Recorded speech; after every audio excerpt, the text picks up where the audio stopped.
order to form a more perfect union.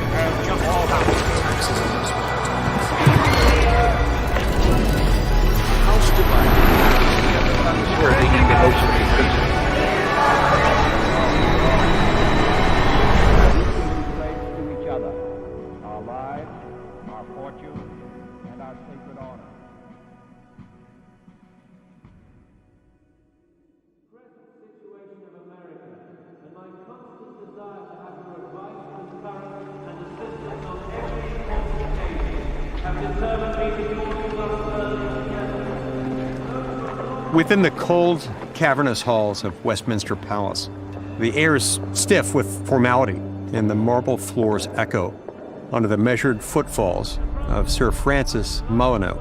Sir Francis, the seventh of the Molyneux baronets, and a man of noble blood and loyal service, strides purposely across the legislative chambers. He's the gentleman usher of the Black Rod, the ceremonial voice of the crown in Parliament. Upon his shoulder rests a simple yet potent symbol of the sovereign, a slender ebony baton tipped in gold at both ends. For centuries, the usher of the Black Rod has summoned members of the House of Commons to attend to the sovereign in the House of Lords. The year is 1776. The day is October 31st. King George III prepares to address Parliament. Sir Francis approaches the heavy oak doors of the House of Commons when suddenly they slam shut. This is no accident. This symbolic gesture echoes a decades-old precedent, symbolizing the House of Commons' independence from the monarchy. Its exact origins date to the 1640s, when King Charles I's attempt to arrest 5 members of Parliament ignited the English Civil War and cost the king his head. Unfazed, the usher of the Black Rod raises his staff and knocks thrice. With that, the doors swing open and all members rise. The summons is delivered.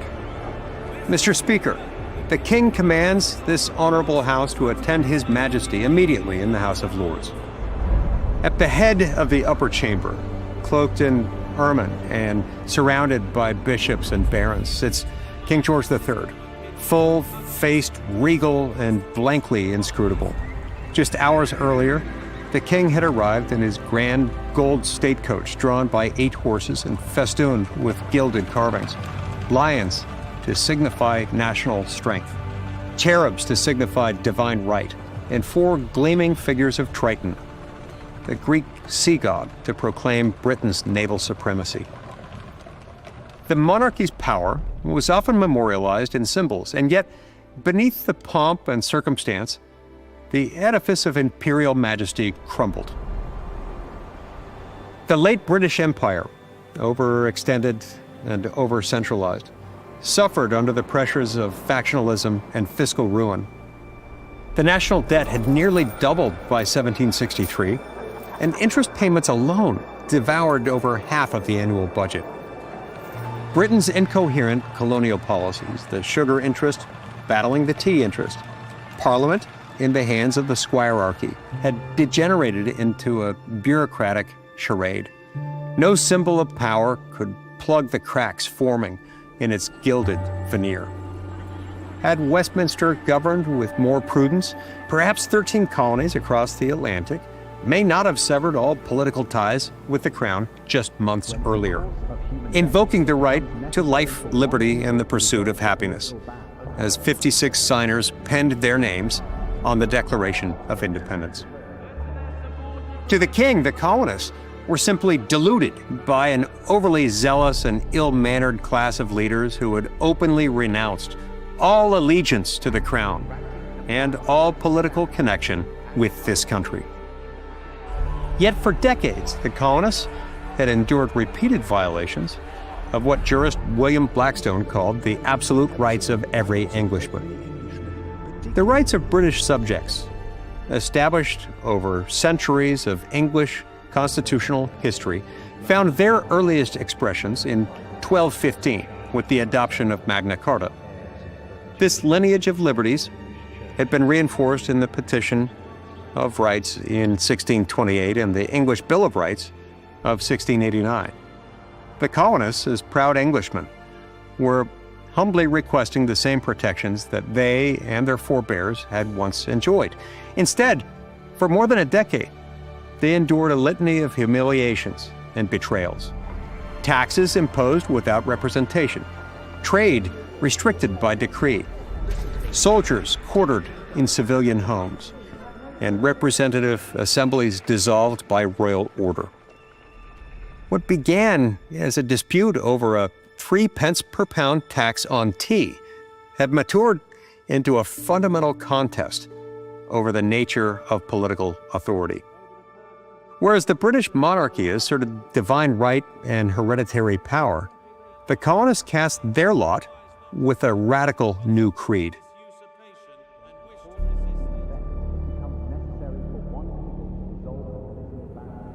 Governments are instituted among men, deriving their just powers from the consent of the governed.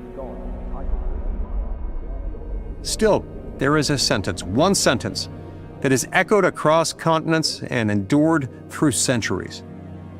We hold these truths to be self-evident, that all men are created equal.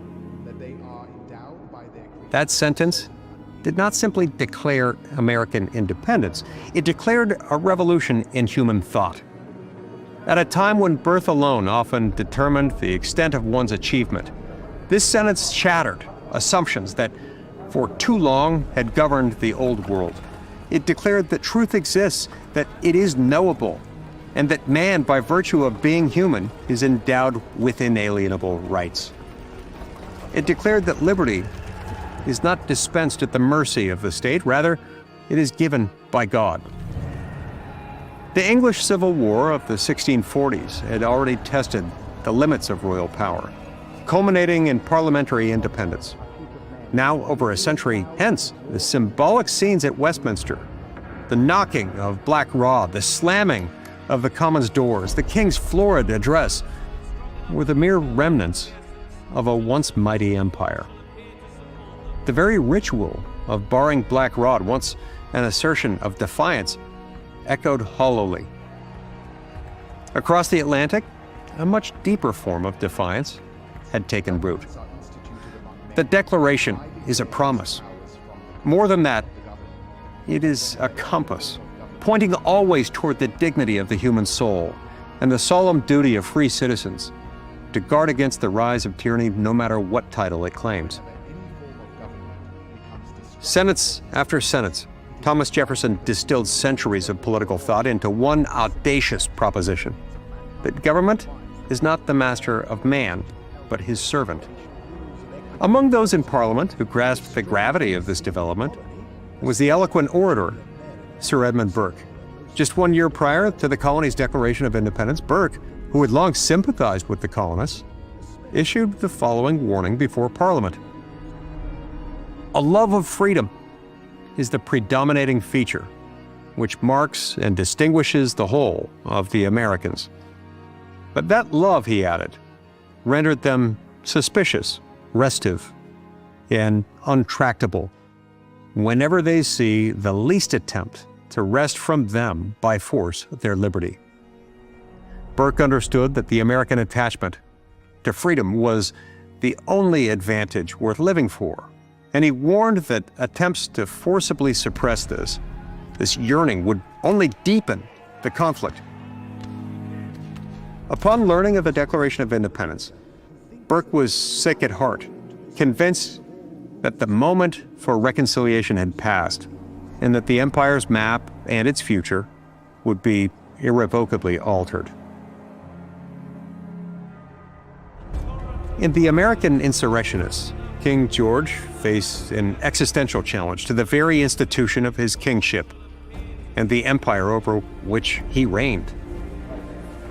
Upon his ascension to the throne in 1760 at the young age of 22, the king famously proclaimed, "Born and educated in this country, I glory in the name of Britain."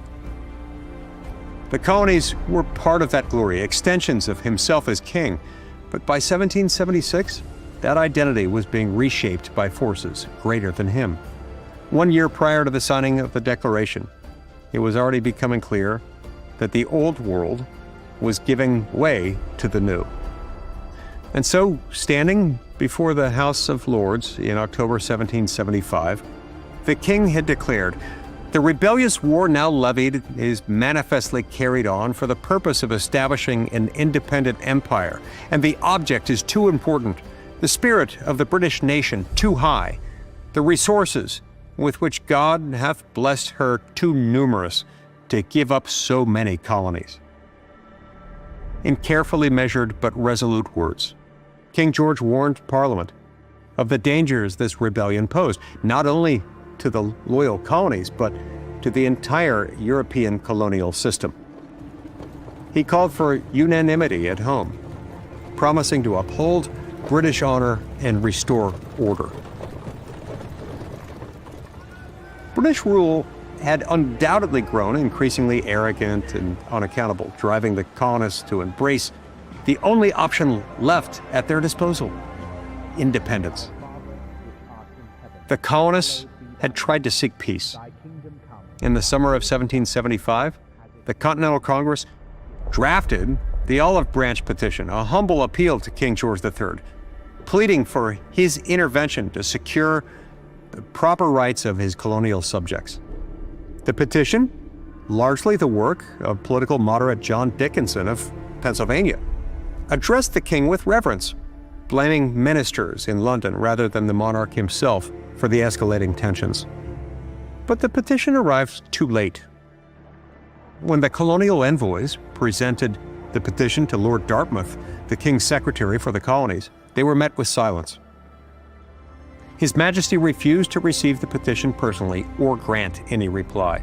In fact, on October 23rd, days before the petition arrived, King George issued a proclamation branding the colonists as traitors, engaged in open rebellion, commanding all officers to exert their utmost endeavors to suppress such rebellion. The king's decision was final. No compromise, no negotiation, only the suppression of American unrest. And so we return to Westminster in the fall of 1776, where King George issues a call to arms. "If their treason be suffered to take root, much mischief must grow from it, to the safety of my loyal colonies, to the commerce of my kingdoms, and indeed to the present system of all Europe." The king's implausible claim to British happiness rang hollow against the colonists' cry for life, liberty, and the pursuit of happiness. By the time Parliament rose, a new world had already sprung. The echo of Black Rod's staff sounded the first notes of that radical transformation. But the real knocking, one that would echo through the ages, was issued not from a black rod, but from a bold declaration nailed to the conscience of mankind. When the colonists slammed their own metaphorical doors on the British crown, they did so not as traitors, but as rightful heirs to Magna Carta, to habeas corpus, and to Parliament's own sacred independence.